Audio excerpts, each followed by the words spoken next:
ఆశ్చర్యకరమైన విషయం ఏమిటి అంటే తప్పు జరిగింది అని ఒప్పుకుంటే ఎక్కడ వీళ్ళకు గవర్నమెంట్ తప్పు జరిగింది అని ఒప్పుకున్నట్టు అవుతుందేమో అని చెప్పి ఏకంగా 3 మెంబర్ కమిటీ రిపోర్ట్ ఒక సిట్ వేసినారు. ఆ సిట్ ఒక 3 మెంబర్ కమిటీ సిట్ రిపోర్ట్ వేసినారు. ఆ సిట్ రిపోర్ట్లో దొంగ మాటలు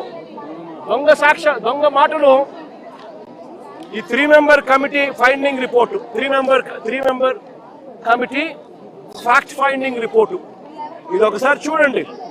ఈ రిపోర్ట్ చూస్తే ఇందులో వీళ్ళు రాసిన మాటలు ఏమిటో తెలుసా? The families of the crew received information about the incident in the early hours of 5th July 2026 at around 5 AM. అంటే తెల్లవారుజామున వరకు కుటుంబ సభ్యులకి ఇన్ఫర్మేషనే రాలేదు. ఆ తర్వాతనే వాళ్ళ ఇన్ఫర్మేషన్ మాకు చెప్పినారు అని చెప్పుకొస్తా ఉన్నారు. అంటే పగలే ఒక తప్పు నువ్వు చేసి నువ్వు కన్నా సరైన సమయంలో స్పందించి ఉంటే వీళ్ళందరూ బతుకుండే వాళ్ళని తెలిసి స్పందించకపోవడం నీ తప్పు అయితే ఆ తప్పును కవర్ చేసుకునేదానికి మీ 3 మెంబర్ ఫ్యాక్ట్ ఫైండింగ్ కమిటీలో ఇలా తప్పుడు రిపోర్ట్లు రాస్తా ఉన్నారు అని అంటే అసలు ఈ ప్రభుత్వం అన్నది నిజంగా మానవత్వం ఉందా ఈ ప్రభుత్వానికి నేను అడుగుతా ఉన్నా. ఇంకా ఆశ్చర్యకరమైన విషయం ఏమిటో తెలుసా?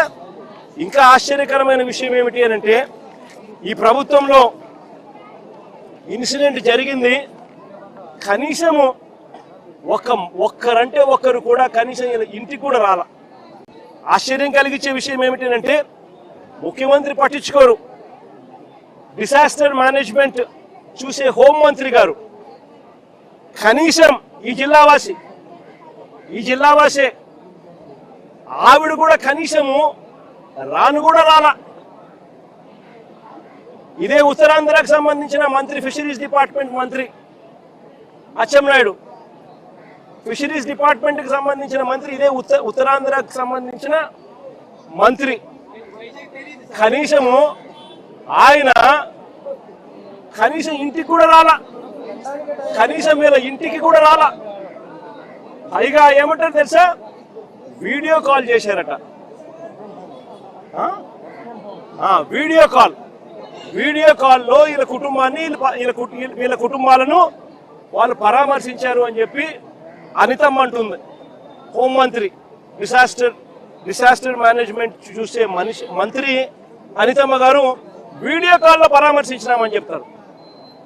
ఒకరంటే ఒకరు కనీసము బాధ్యత గల స్థానంలో ఉన్న వ్యక్తులు ఫిషరీస్ డిపార్ట్మెంట్ మంత్రి కానీ డిసాస్టర్ మేనేజ్మెంట్ మంత్రి కానీ ముఖ్యమంత్రి కానీ కనీసం ఎవరంటే ఒకరు పట్టించుకున్న పరిస్థితి లేదు.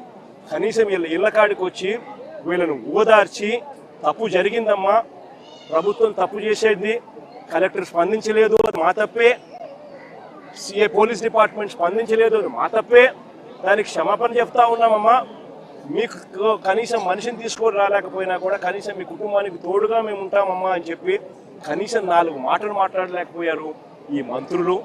ఈ ముఖ్యమంత్రి గారు కనీసం ఆ మంత్రులను పంపించేనా కానీ కనీసం ఆ మాటలైనా చెప్పించలేకపోయాడు. ఇది ఈరోజు రాష్ట్రంలో జరుగుతూ ఉన్న పరిస్థితి. నేను అడుగుతా ఉన్నా, ఒక ఘటన జరిగి నువ్వు స్పందించి ఉండింటే, రాత్రికి రాత్రి నువ్వు కానీ రియాక్ట్ అయ్యింటే కనీసం 5-6 మంది కనీసం బతుకుంటారు అని చెప్పి తెలిసి ఉన్నా కూడా ఆశ్చర్యం కలిగించే విషయంగా ఇక్కడ నుంచి కేవలం 10 కిలోమీటర్ ఇక్కడ నుంచి 10 మైళ్ళ దూరంలోనే ఘటన జరిగింది అన్న సంగతి తేటతెల్లంగా తెలుస్తా ఉన్నా కూడా అందరూ ఇక్కడే ఉన్న సమాచారం పూర్తిగా తెలిసి ఉన్న స్పందన లేక ప్రాణ నష్టం జరిగితే వీళ్ళు స్పందించింది ఏమిటో తెలుసా? వీళ్ళు ఇచ్చేది ఏం తెలుసా? ముస్టేసినట్టు ఎక్స్గ్రేషియా కింద 10 లక్షల రూపాయలు 5 లక్షల రూపాయలు మేము ఇచ్చినాము అని చెప్పి సంకలు గుద్దుకుంటా ఉన్నారు.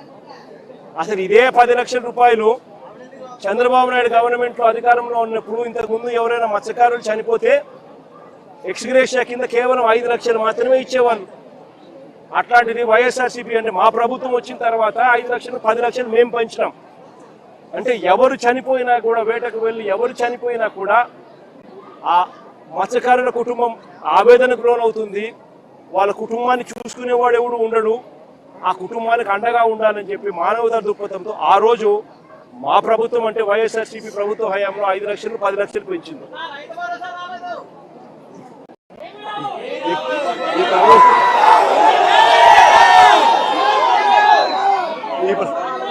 ఈ ప్రభుత్వంలో ఏమీ రాదు, అది పక్కన పెడితే ఆ 10 లక్షలు ఏదైతే అప్పట్లో గత ప్రభుత్వంలో మేము అనౌన్స్ మేము ఏదైతే ఇంప్లిమెంట్ చేసినామో, మామూలుగా ఏ తప్పు జరగకపోయినా కూడా, ప్రభుత్వం ఏ తప్పు చేయకపోయినా కూడా, నార్మల్ సర్కమ్స్టాన్సెస్ లో ఏదైనా దుర్ఘటన జరిగితే ఆ 10 లక్షల రూపాయలు ఇచ్చే పరిస్థితి.